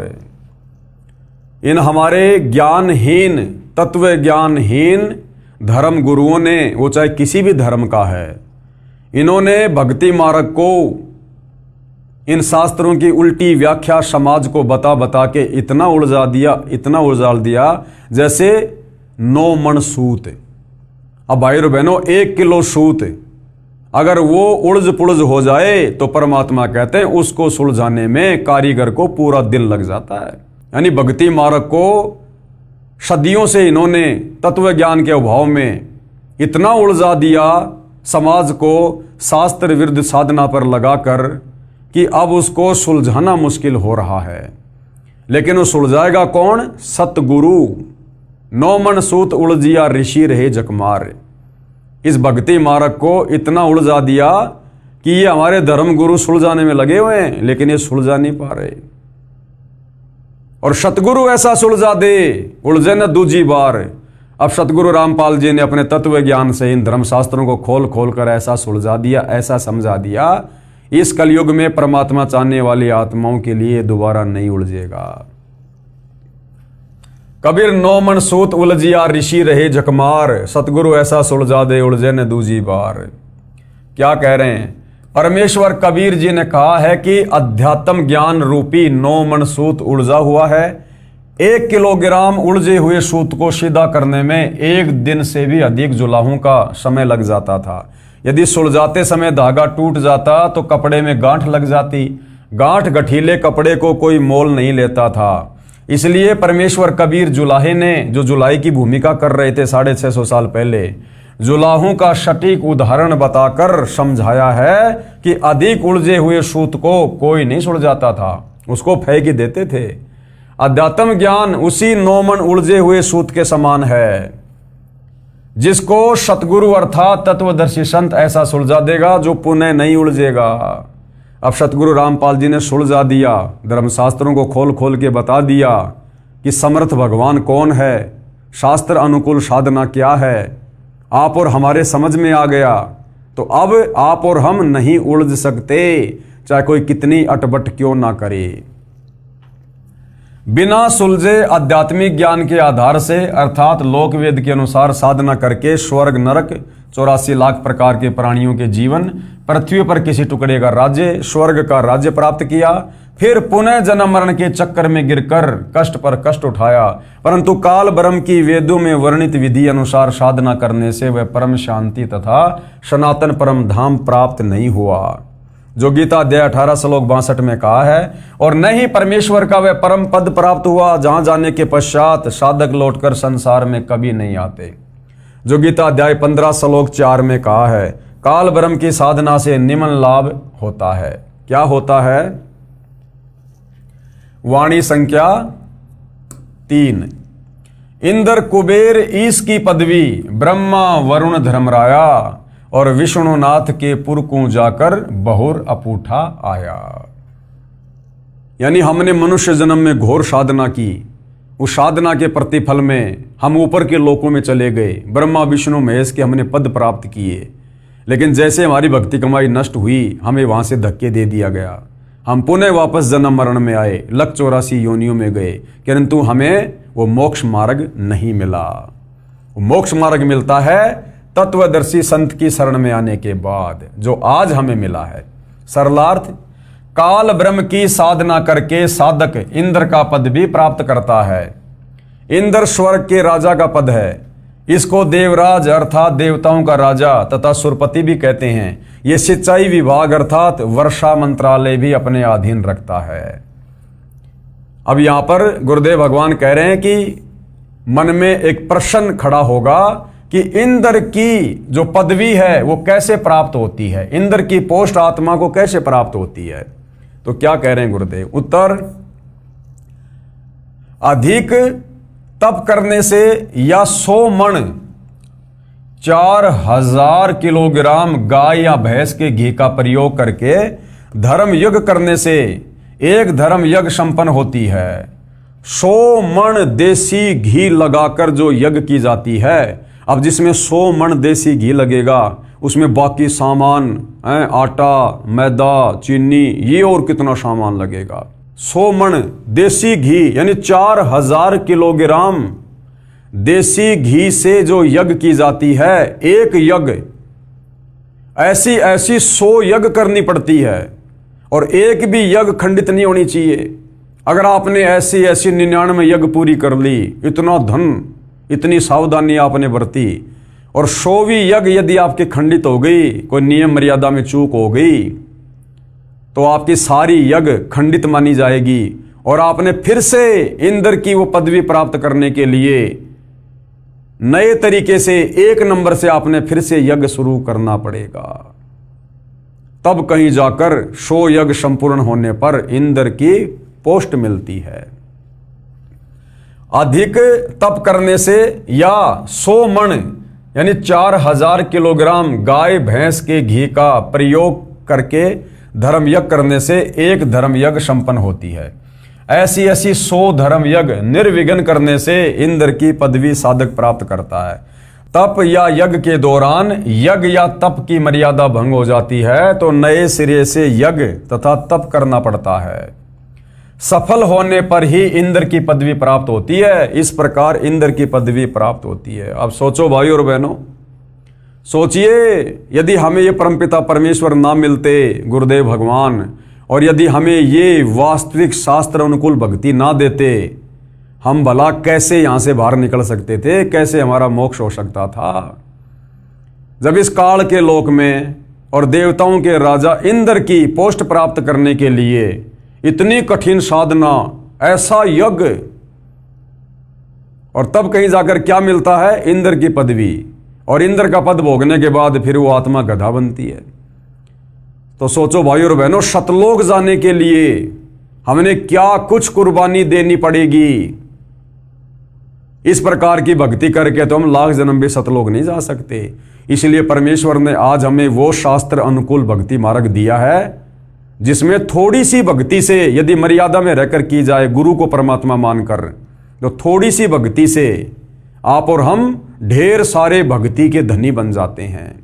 हमें जो गुरुदेव भगवान मंत्र देते हैं उनकी महिमा करते हुए बताते हैं कि एक शतनाम के मंत्र में यदि साधक मर्यादा में रहकर गुरु को परमेश्वर मानकर जाप करता है तो एक शतनाम मंत्र की इतनी कमाई है कि ये ब्रह्मा विष्णु महेश के जो 3 लोक हैं, स्वर्ग लोक, पाताल लोक और ये धरती पृथ्वी लोक, कहते हैं ये तो पासिंग है, पासिंग है, इनकी तो कोई वैल्यू भी नहीं है। इतनी कमाई, इतने भक्ति धन के धनी हम एक शतनाम की विधिवत जो है जाप से हम इतने धनी हो जाते हैं। तो सोचो भाई और बहनों, हम युगों युगों से कितने खाली हो चुके हैं भक्ति धन से, जो आज इतना सुमरण करके, इतनी भक्ति करके भी हमें कुछ महसूस नहीं हो रहा है। हालांकि हम जो भक्ति कमाई कर रहे हैं वो सूक्ष्म है, ये वैसे दिखाई नहीं देगी। अगर दिखाई देने लग गई तो हम इसको बर्बाद करने में भी पीछे नहीं हटेंगे।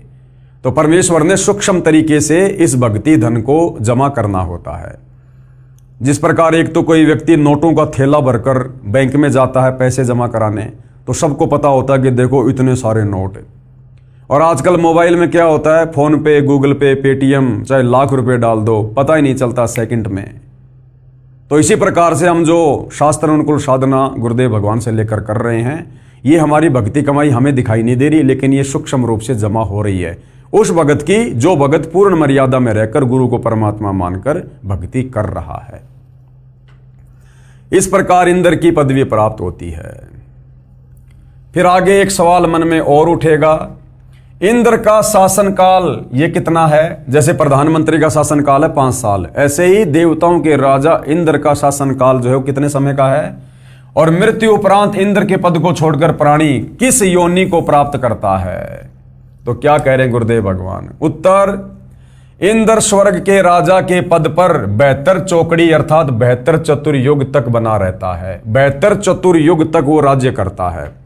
अब एक चतुर्युग में सतयुग, त्रेतायुग, द्वापर तथा कलयुग का समय होता है, जो 17,28,000 प्लस 12,96,000 प्लस 86,400 वर्ष प्लस 43,20,000 वर्ष, यानी एक जो चतुर्युग होता है, सतयुग, त्रेता, द्वापर और ये कलयुग, इन चारों युगों को मिलाकर कहते हैं एक चतुर्युग। और चारों युगों का समय कितना होता है? 43,20,000 वर्ष। इस प्रकार 72 चतुर्युग तक जो देवताओं का राजा है इंद्र, वो अपना राज्य करता है। सतयुग, त्रेतायुग, द्वापर युग और कलयुग का समय अर्थात 43,20,000 वर्ष का समय एक चतुर्युग में होता है। ऐसे बने 72 चतुर्युग तक वह साधक इंद्र के पद पर स्वर्ग के राजा का सुख भोगता है। एक कल्प अर्थात ब्रह्मा जी के एक दिन में जो 1008 चतुर्युग का होता है, 14 आत्मा यानी 14 भगत इंद्र के पद पर रहकर अपना किया हुआ पुण्य कर्म भोगते हैं। यानी श्री ब्रह्मा जी का जो एक दिन है वो 1008 चतुर्युग का होता है। 1008 चतुर्युग का ब्रह्मा का केवल दिन होता है और इतनी रात्रि। तो भाइयों और बहनों, यहां पर क्या कहा जा रहा है कि ब्रह्मा जी के एक दिन में 14 जीव इंद्र के पद पर रहकर यानी इतना लंबा शासन काल पूरा करके और मृत्यु को प्राप्त हो जाते हैं। तो सोचो ब्रह्मा जी की कितनी उम्र होगी, और ब्रह्मा जी से 7 गुना ज्यादा विष्णु जी की, और विष्णु जी से 7 गुना ज्यादा शंकर जी का जीवन है। उसके बाद भी भाई और बहनों इनकी जन्म और मृत्यु होती है, और असंख्यों बार हो चुकी है, असंख्यों बार। और जब ऐसे ऐसे 70,000 शिव जी मर जाते हैं, उसके बाद एक ब्रह्मांड में रहने वाला ये सदाशिव ये काल मरता है। और जब ये काल मरता है तो अक्षर पुरुष का एक युग होता है, और ऐसे ऐसे 1000 युग का दिन और 1000 युग की रात्रि अक्षर पुरुष की है। ऐसे ऐसे 30 दिन का एक महीना, 12 महीने का एक साल, और ऐसे ऐसे 100 साल की उम्र अक्षर पुरुष की। और कहते एती उम्र बुलंद मरेगा अंतरे, और अक्षर पुरुष भी असंख्यों बार मर चुका है। तब से भाइयों और बहनों आप और हम यहां इसी काल के लोक में कष्ट उठा रहे हैं। ये विचार करने की बात है। जरा सी गलती करी थी हमने, परमात्मा के विधान को तोड़ा था। जब काल तप कर रहा था तो हमने अपने परमपिता परमात्मा से आस्था हटा के यानी उनकी भक्ति से मन हटा के कर रहे थे, लेकिन ऊपरले मन से। लेकिन हम विशेष कशक के साथ में इस काल को चाहने लगे जब यह तप कर रहा था, इसके झांसे में आ गए। और बीच बीच में हमें परमेश्वर जी ने, कबीर जी ने, गुरुदेव भगवान ने बहुत समझाया, आकाशवाणी की कि बच्चों इस नादान की नादानी को मत देखो, ये अपना कर्म फोड़ रहा है, तुम्हें सारे सुख प्राप्त हैं, क्यों इसके चक्कर में पड़ रहे हो, दुखी हो जाओगे। हम ऊपर से तो सावधान हो जाते कि ठीक है पिताजी अब की बार नहीं करेंगे, लेकिन फिर हमारे मन में उसके प्रति वही चाहत है। यानी परमात्मा से आस्था हटाकर हमने एक जीव के ऊपर आस्था लगाई, हमने अपने परमात्मा के वचन को तोड़ा, और उसकी हमने कितनी सख्त और कितनी लंबी सजा पाई। आज भी हम जेल में ही हैं, सतलोक नहीं गए अभी भी हम जेल में ही हैं। तो सोचो भाइयों और बहनों, आज स्वयं वो कबीर परमात्मा फिर से आप और हम पर दया करके इस पृथ्वी पर प्रकट है सतगुरु रामपाल जी के रूप में।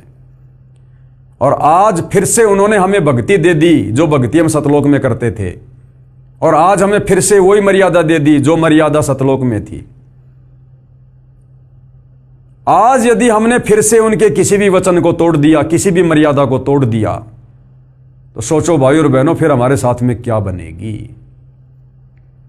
ये दूसरा मौका दिया परमात्मा ने, और कहते हैं जीवन में 2 मौके और एक बाल पर 2 छक्के ये किसी भाग्यवान को मिलते हैं।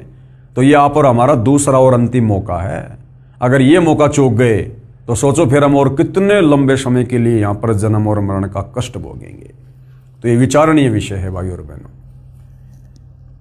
और इंद्र के उस पद को भोगकर वो प्राणी गधे का जीवन प्राप्त करता है। यानी इंद्र का पद भोगकर फिर वो आत्मा क्या बनता है, 184 योनि में सीधा गधे की योनि प्राप्त करता है। तो भाड़ में जाए ऐसा सुख जिस सुख को भोगने के बाद गधा बनना पड़े।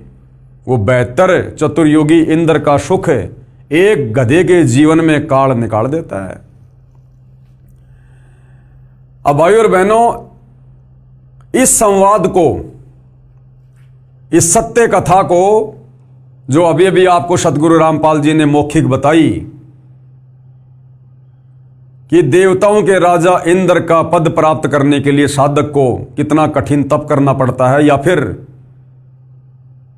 100 मण देसी घी की 100 यज्ञ करनी पड़ती हैं, तब जाकर इंद्र की पोस्ट मिलती है।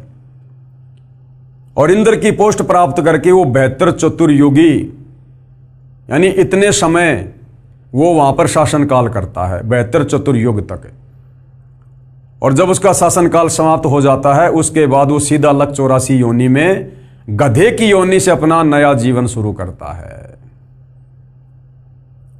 अब ये सत्य कथा है, अमर कथा है।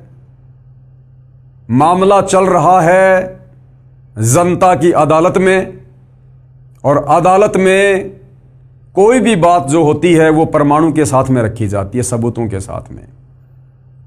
तो अब कबीर जी के वकील सतगुरु रामपाल जी कबीर जी को समर्थ परमात्मा साबित करते हुए, उनकी भक्ति को सर्वश्रेष्ठ भक्ति साबित करते हुए, और श्री कृष्ण जी अर्थात विष्णु जी की भक्ति को शास्त्र विरुद्ध साधना घोषित करते हुए जनता की अदालत में, जनता के सामने अब जो प्रमाण पेश करेंगे वो है हमारे हिंदू धर्म का शास्त्र मार्कंडे पुराण। ये कथा जो कि त्यों मार्कंडे पुराण में लिखी हुई है, जो हिंदू धर्म को शिरोधार्य है। उसके बाद हमने मानना पड़ेगा कि इस काल के लोक में हम किस प्रकार से इंद्र की पदवी प्राप्त करके भी, ब्रह्मा विष्णु महेश की पदवी प्राप्त करके भी, आज तो हम ये सोच रहे हैं यदि हम श्री ब्रह्मा विष्णु महेश की भक्ति कर लेंगे तो हमारी मुक्ति हो जाएगी, मोक्ष हो जाएगा। और गुरुदेव भगवान साबित करेंगे कि इंद्र की पोस्ट प्राप्त करके भी, देव पद प्राप्त करके भी, इस काल के विधान अनुसार हम फिर वापस लक 84 योनि में जाते हैं, गधे कुत्ते सुअर बनते हैं, कर्म भोगते हैं। अर्थात 21 ब्रह्मांड में चारों वेदों और गीता जी के अनुसार साधना करके आप और हम मोक्ष प्राप्त नहीं कर सकते जब तक हमें तत्वदर्शी संत नहीं मिलेगा, जब तक हमें वो शास्त्र अनुकूल सत साधना नहीं मिलेगी, जब तक हमें गीता अध्याय 17 श्लोक 23 वाला वो अमर मंत्र ओम तत्सत नहीं मिलेगा, तब तक हम काल के कष्टों से मुक्त नहीं हो सकते, परम शांति को प्राप्त नहीं कर सकते, हम सतलोक नहीं जा सकते। तो ये सारा मामला जनता की अदालत में विचाराधीन है। एक तरफ श्री कृष्ण जी के वकील हिंदू धर्मगुरु खड़े हैं, दूसरी तरफ कबीर जी के वकील सतगुरु रामपाल जी खड़े हैं, और सतगुरु रामपाल जी धर्मशास्त्रों को आधार बनाकर जनता के सामने सारे प्रमाण कि कबीर बड़ा या कृष्ण, कबीर की भक्ति सर्वश्रेष्ठ या कृष्ण की, कबीर की भक्ति शास्त्र अनुकूल या कृष्ण की भक्ति शास्त्र विरुद्ध, इस बात को प्रमाणित कर रहे हैं, ताकि सदियों से भक्ति और भगवान के नाम पर भ्रमित भगत समाज अपनी आंखों से अपने ही धर्मशास्त्रों में छुपी सच्चाई को देखकर तत्वदर्शी संत सतगुरु रामपाल जी से उपदेश लेकर अपनी आत्मा का कल्याण करवाए। तो भाइयों और बहनों, ये जो मार्कंडे ऋषि की जो कथा है, जो मार्कंडे पुराण में है, जिसमें इंद्र जी का संवाद है, इस विषय पर हम जनता की अदालत में कल रात्रि 8:30 बजे चर्चा करेंगे, और हम जानेंगे कि वास्तव में शास्त्र अनुकूल साधना के बिना हम कितना ही जप कर लें, कितना ही हम तप कर लें, कितना ही दान धर्म कर लें, हम ऊपर के लोकों में राजा बन सकते हैं, देवताओं के राजा बन सकते हैं, देव पद प्राप्त कर सकते हैं, देवताओं के लोक में हम उनके नौकर बन सकते हैं, परंतु हम मोक्ष प्राप्त नहीं कर सकते। और मोक्ष नहीं मिला तो क्या फायदा इतनी मेहनत का, इतने तप करने का, इतने यज्ञ करने का, व्यर्थ, यूजलेस। तो भाइयों और बहनों, कल जनता की अदालत में फिर पेश होंगे ये प्रमाण देखने के लिए, ताकि आत्मा को दृढ़ता मिले और हम तुरंत सत भक्ति पर लगें। तो कल परमेश्वर की सेवा में फिर हाजिर होंगे। तब तक पूज्य गुरुदेव भगवान हम सबको आज्ञा दे, आशीर्वाद दे, सद्बुद्धि दे, हमारा मार्गदर्शन करे, हम सबको भ्रमने और भटकने से बचाए। बंदी छोड़ सतगुरु रामपाल जी परमेश्वर जी की जय हो।